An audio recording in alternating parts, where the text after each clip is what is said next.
আমার একটা সুখ আছে, তার নাম হলো মরণ।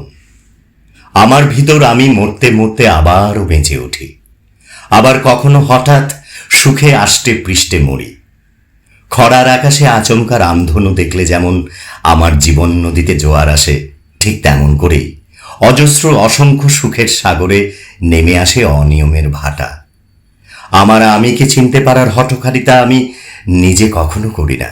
সত্যি বলতে সেই সাহস দেখাতে একটু ভয়ই পাই।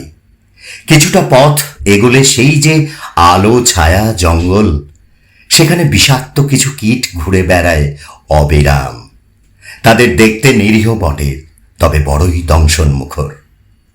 আমি বহুবার হয়েছি দংশিত, ক্ষত বিক্ষত, তবু সেই পথটি আমার খুব খুব প্রিয়। বলা ভালো, সেই পথটি আমার একমাত্র পথ। আলোর পথে পা রাখার সাহস করিনি কখনো। যদি চোখ ঝলসে যায়, যদি এই ক্ষীণ দৃষ্টি আরো হয়ে পড়ে ক্ষীণতর, তাহলে আমি রামধনু দেখব কি করে?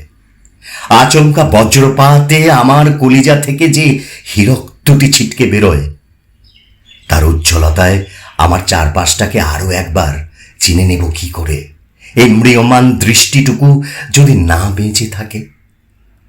একবার ফাগুন আমায় বলেছিল, ওই দুচোখ দিয়ে যখন মাটির বুকে ইচ্ছে ডানার ভীষণ ঝটাপটি শুনবে, যখন বাতাসের গায়ে লেপ্টে থাকা অনিকেত সুন্দরকে দেখতে পাবে, যখন নিজের হৃদয়টাকে নিজের চোখে চেটে পুটে তাড়িয়ে তাড়িয়ে উপভোগ করতে পারবে, তখনই জানবে তোমার সামনে অপেক্ষা করছে তোমার পরম সুখ, তোমার মরণ। ফাগুনের এই ভবিষ্যৎবাণী ফলে যাওয়ার অপেক্ষায় আমি আজন্মকাল সর্বস্ব ত্যাগ করেছি।